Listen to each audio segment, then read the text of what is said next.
think is developing quite rapidly, and as any culture in the world, being influenced by globalization and all these kind of things, they feel a much stronger cultural tie to their cattle and always will, and that's something they'll never give up. But sheep and goats are just more your bread and butter.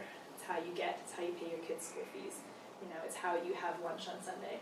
So, changing those numbers and influencing the way people feel about their sheep and goats might be a little bit easier than their cattle. You could never change the way Maasai feels about his cows. I was wondering if there's anything with setting apart, like vegetation-wise, the areas that were being more heavily grazed, like if there's a specific type that was being grazed more heavily, or in terms of vegetation. Yeah, like you were saying, you were seeing patterns where there was like specific areas were being really heavily grazed. Yeah, and that's really strongly correlated with a specific type of vegetation. I didn't get too much into what plants were where because we don't have a lot of information on these plants. But the ones that were there, we categorized in the life history of sort of the herbaceous, ground creeping, very highly water-dependent species. And it's interesting. The Maasai tell you that that's the species that gives you the best milk. So if you go and talk to the elders about this plant, which I did a lot, they'll tell you this is an amuroi, and when the cows eat this, they get the best milk. Or when the goats eat this, they get the best milk. So they really value that plant because it's a plant that they identify with the Shamboli swamp as far as they know. That's the only place you can go and graze on that plant. And they say that their cattle and their sheep and their goats get better milk production when they're there. So that area was that plant type. There's about 4 different species in that area. They're all very similar in terms of their appearance and sort of classification on a life history point of view. But in terms of, we weren't able to get any species identification while I was there. That's still a hope and a dream, and I've sent samples off, but we'll see. I don't expect to get any of that information back anytime soon. Do you think it would be possible to set up some sort of management sort of regulation where cattle and goats could be sort of let out to graze in the areas where they're having less of an impact, and leaving the areas where you're seeing more of an impact, or even splitting the 2 species up and letting the goats? I definitely think that could happen because I think goats and sheep are quite hardy, especially goats. So you could see a shift. You probably could theoretically convince an individual to graze his sheep and goats maybe up more to the north or up into the riverine systems, or in areas where the vegetation might be a little more or less under threat at this point. And I really feel that management decisions like that need to be influenced by work like this, but not to be dictated. Yeah. So, I think the most successful thing that can come out of work like this is that it is integrated into long-term research programs, which it has been, and then also part of a community feedback system, part of a system where the people who drive local economies and who control those social systems, elders and district officers and all these kind of people, really understand why these things are important, and that's part of the larger goal. So yeah, I think there are definitely ways that they could shift things without having to change numbers, but then there's a whole other set of questions. How's that now going to influence other areas? So. But grazing isn't necessarily always bad. We saw a couple of species that actually did better in areas, or actually only found in areas that were highly grazed. So, intermediate disturbance hypothesis, but also, there's obviously a lot of competition between species going on in here, and that's something we weren't able to really look at during the study, but the grazing sort of tempers that competition a little bit and allows certain species to grow in areas that maybe they wouldn't be if the grazing wasn't as intense. But that involves maybe some exposure experiments, things like that, and really interesting questions to look at. PhD right there.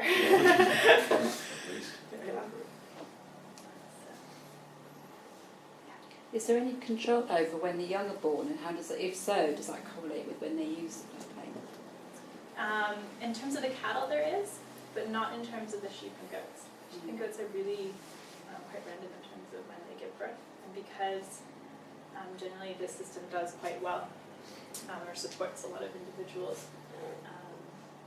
Young are born all the time. But cattle is generally born twice a year. Usually a herd will give birth, but I don't know how that might influence this at all.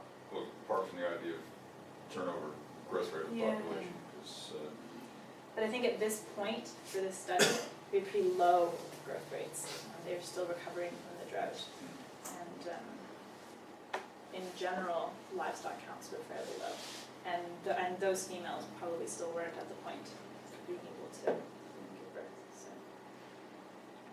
yeah, it's interesting though. I hadn't thought about that. Well, you'd have thought they'd want them to give birth when they were there if the milk was better. Yeah, you'd think. So, I don't know if they see it in terms of milk better for the young, but because their number one intake of calories is milk. So I think they see it more in terms of their daily substance. the babies, they sort of get enough, hopefully. But, yeah. Are there any systems nearby? Like where is the nearest floodplain system?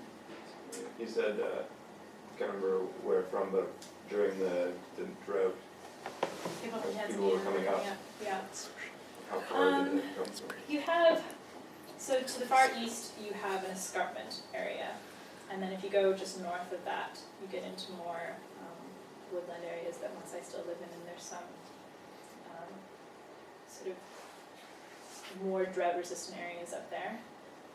But most of that area is, so you have a couple big lakes as you move east, but they're all soda lakes.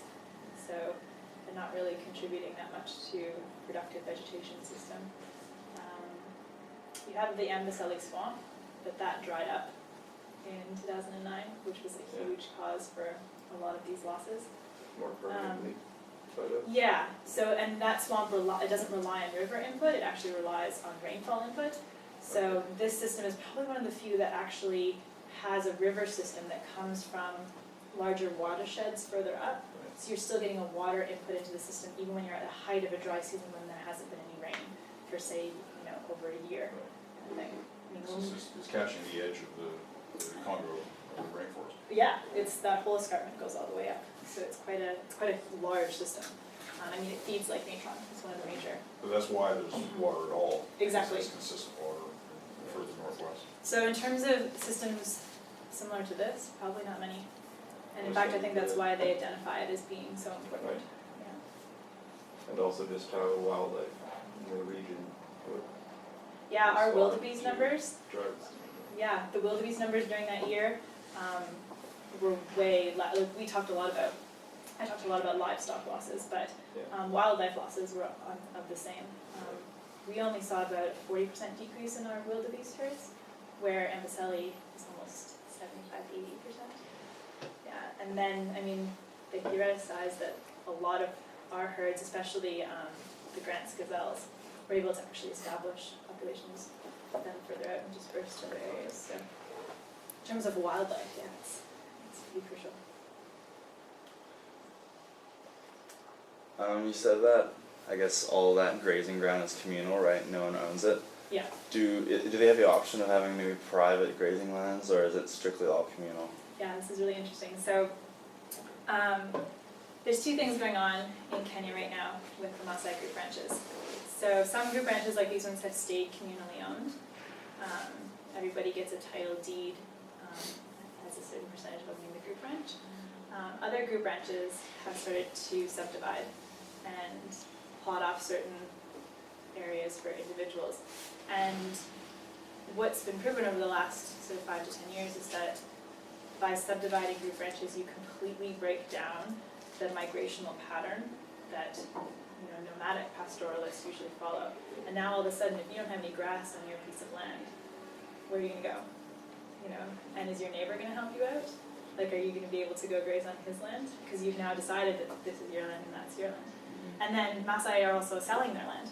They're picking up and leaving their culture entirely in terms of, they identify their culture in terms of their cows, in terms of, you know, that's it. If you don't own a cow, you're not on that side. It doesn't matter who you are, right?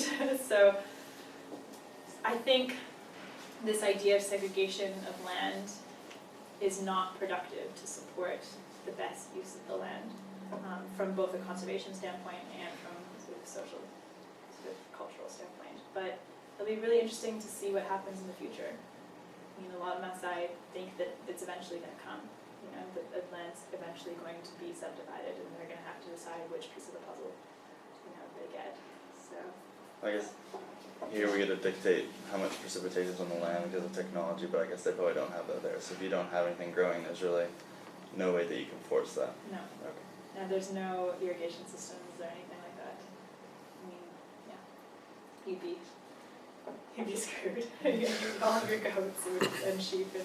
It's hard to compare what happens there to what would happen in South America. Yeah. You'd be hung over dry. Though there is a rangeland coalition that does these sort of trade-backs between a bunch of the ranchers in the Midwest states, and they go over to Kenya and like hang out with the Kenyan ranchers, and then the Kenyans are gone. Anyways, it's pretty cool.